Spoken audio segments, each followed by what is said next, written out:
Bienvenido a Relatos Más e Historias Interesantes, conociendo las verdaderas historias de los hechos que han perpetrado los seres humanos durante nuestra existencia en este pequeño planeta. Romanos 3. 23 al 24. Por cuanto todos pecaron y están destituidos de la gloria de Dios, siendo justificados gratuitamente por su gracia, mediante la redención que es en Cristo Jesús. Blake Lidell, el escritor de cómics que mutiló a su novia inspirándose en sus obras de terror. La tortura y el asesinato de Jana Cassian fueron un calco de la novela gráfica, Síndrome. Ayuda, ayúdenme, gritaba Olga desesperada. Al otro lado del teléfono, un operador de la policía de Los Ángeles se apresuraba a buscar un traductor en ruso. La mujer decía temer por la vida de su hija Jana, de la que no tenía noticias en las últimas 24 horas. Olga estaba convencida de que el novio de la joven, el escritor de cómics de terror Blake Lidell, la retenía en contra de su voluntad, así que una patrulla se acercó al domicilio para comprobar que estuviese bien. Blake aseguró que Jana dormía y los agentes dieron por buena su versión. Sin embargo, Olga, que tenía un mal presentimiento, volvió a suplicar ayuda hasta que le hicieron caso, pero para cuando la policía irrumpió en la vivienda, ya era tarde. El cadáver de la víctima había sido torturado y mutilado durante horas. Blake había hecho realidad la dantesca escena de una de sus novelas gráficas de terror, Síndrome. El consentido. Blake Lidell nació el 8 de mayo de 1981 en Toronto, Canadá, en una de las familias más ricas y poderosas del país. Su padre, Lon Lidell, era un conocido magnate de la construcción, que se hizo famoso en los años 70 por ser el primer regatista olímpico canadiense en dar positivo en una prueba antidoping en los Juegos Olímpicos. Y su madre, Eleanor Lidell, era hija de Paul y Leona Chagall, fundadores de una importante compañía de plásticos de Toronto. Los primeros años en la vida de Blake fueron eminentemente felices. Residía con sus padres y su hermano pequeño Cody en el elitista barrio de Forest Hill. Tenía todo tipo de comodidades y vivía ajeno a los problemas maritales de sus progenitores. Hasta que un buen día Lorne y Eleanor decidieron separarse. Cody se marchó a vivir con su padre, mientras que Blake se quedó en la casa familiar junto a su madre. Aquello supuso una brecha emocional para el niño y el inicio de las discrepancias familiares. El joven apenas tenía relación con su padre o su hermano y, cuando su madre falleció víctima de un cáncer cerebral en 2011, su único cometido fue pelear por el millonario patrimonio. Blake heredó gran parte del legado materno, incluida la casa de Forest Hills, una colección de arte, un condominio en Los Ángeles, además de varios millones de dólares. De hecho, desde que cumpliese la mayoría de edad, Blake tenía asignada una cantidad mensual para sufragar sus gastos, $18,000, por lo que nunca se preocupó de ganar dinero motu propio. Así fue como se mudó a Los Ángeles e inició su carrera como creador de cómics, guionista de cine y director de animación. Entre sus trabajos más conocidos, se encuentra la adaptación televisiva de Spaceballs, la película de Mel Brooks, o la dirección del largometraje Bowl. La ficción vs. realidad.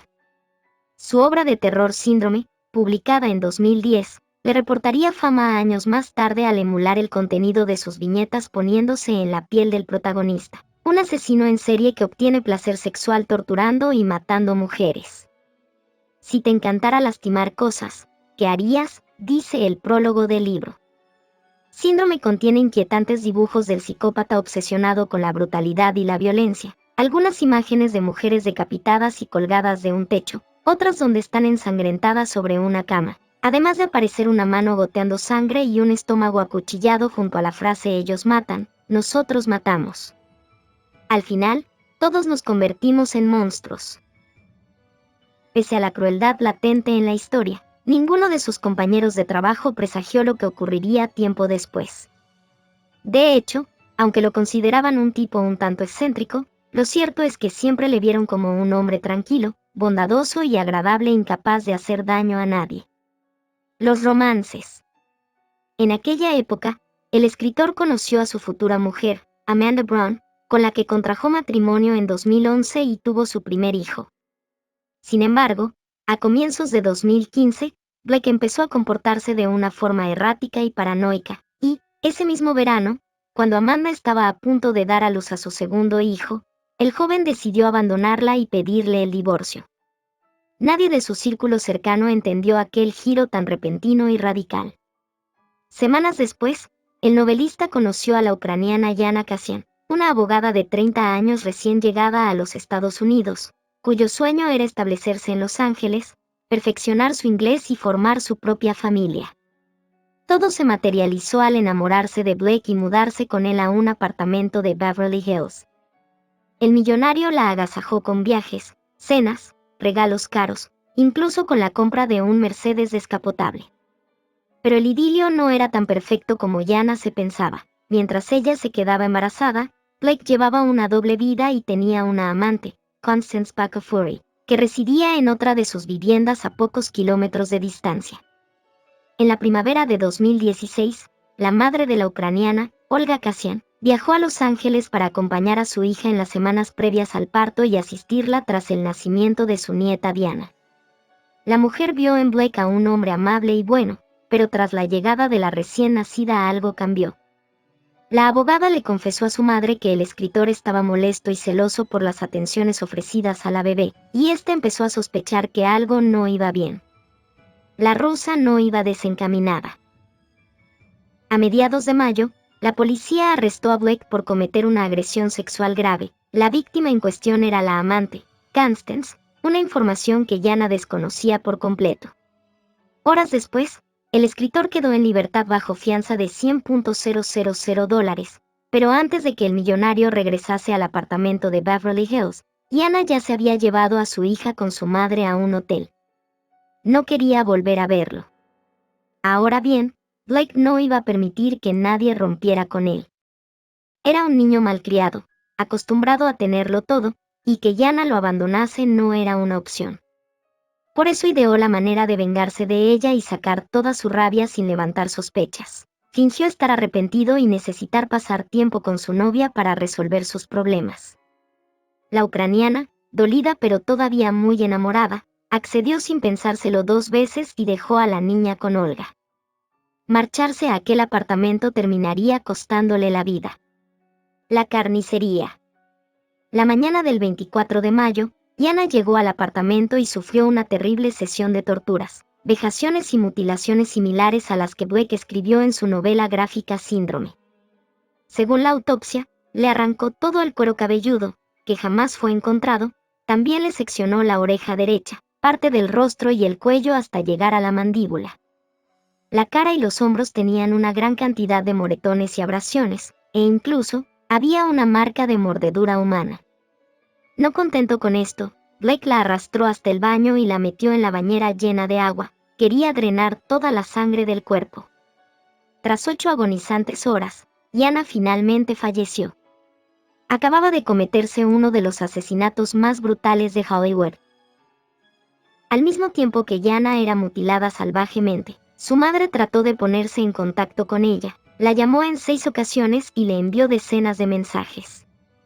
Pero, ante la imposibilidad de hablar con su hija, decidió avisar a la policía y explicar lo sucedido. La mujer tenía un mal presagio. Sin embargo, tan solo consiguió que una patrulla charlase brevemente con Blake desde el exterior, quien les aseguró que su novia se encontraba bien y que solo estaba descansando. En aquel momento, la joven todavía seguía con vida. Pero Olga tenía la sensación de que algo andaba mal, era lo que podría denominarse intuición de madre, explicó la rusa en una entrevista. Entonces, la noche del 25 de mayo acudió ella misma hasta las puertas del edificio, pero no consiguió que su yerno le abriese. Desesperada, la mujer llamó nuevamente a la policía y otra patrulla se personó a la mañana siguiente en el domicilio de Blake. Cuando los agentes irrumpieron en la casa, se encontraron con un reguero de sangre por el pasillo y la puerta del dormitorio principal bloqueada con colchones y varios muebles. La escena no pintaba bien, así que llegaron refuerzos para forzar la barricada y poder acceder al interior. Una vez dentro, se toparon con una espantosa escena, el cadáver cercenado de Yana, restos de sangre y carne por toda la estancia y a Blake, sentado a su lado, con el rostro lleno de marcas defensivas. Durante el registro de la propiedad, los investigadores hallaron mechones de pelo en un cuchillo, la oreja derecha de Yana en un contenedor de basura y sangre por todas partes. Ante las evidencias irrefutables, la policía detuvo al escritor por los delitos de asesinato, mutilación, mutilación agravada y tortura. El monstruo. El 8 de junio de 2018 se celebró el juicio contra Blake Lago por el asesinato en primer grado con circunstancias especiales por tortura y mutilación de su novia Jana Kasian. Durante todo ese tiempo, su hija Diana estuvo bajo la guarda y custodia de Olga Kasian, su abuela, quien pasó a convertirse en su tutora legal. Tanto en los interrogatorios policiales como en la vista judicial, el escritor de terror negó su implicación en el crimen, mantuvo su inocencia hasta el final del proceso, en el que apareció con unos kilos de más, bien vestido y con una actitud fría y distante. Sin embargo, el fiscal adjunto del Distrito del Condado de Los Ángeles, Tanas Mokaif, no dudó en rebatir sus argumentos. Este caso parece el guión de una película, es más como una película de terror. Es la historia de un crimen espantoso y sádico, la historia de un asesinato planeado y calculado, un asesinato con tortura, aseguraba el letrado, que explicó a los miembros del jurado los paralelismos que guardaban la novela de Blake con el brutal asesinato de su novia. La evidencia les mostrará que no es solo un asesinato, prosiguió Mokaif. Entre las pruebas, las fotografías del cuerpo desollado de la víctima. Una imagen que sobrecogió al jurado, que dejó sin aliento a su madre Olga al taparse la cara con las manos, pero que no logró inmutar al acosado siquiera. Blake tiró trozos del cuerpo de su novia como si se tratase de basura, relató la vicefiscal del distrito Beth Silverman al jurado. Aunque ante el tribunal Olga Kasian señaló a Blake Lago como el monstruo que arruinó nuestras vidas, la vida de su familia, aquella firmeza en su discurso se evaporó cuando el jurado se retiró a deliberar. Entonces, la rusa, rota de dolor, empezó a gritar: «Janica, Janica, lo siento, no pude salvarte». 4 horas más tarde, el jurado llegó a un veredicto unánime de culpabilidad contra el millonario canadiense por el asesinato en primer grado, mutilación agravada y tortura de Jana Kasian. Por su parte, el juez Mark E. Wingham, que definió el crimen como un caso inusual por su salvajismo, condenó a cadena perpetua sin posibilidad de libertad condicional al acusado. Además, el magistrado aseguró no haber visto jamás esa crueldad inconcebible durante un caso de asesinato. Todos los asesinos se dejan llevar por el enemigo de nuestras almas llevando a cabo su propósito, que es la destrucción del ser humano. Como persona consciente de lo que nos rodea debemos siempre buscar de Dios, y cuando llegue el pensamiento de hacer maldad debemos clamar a Cristo para que nos liberte de todo mal. Sea sabio y prudente, busque de Dios. Él es el único que tiene la respuesta a todas las inquietudes humanas. Gracias por mirar mi contenido, nos vemos en la próxima con nuevo material.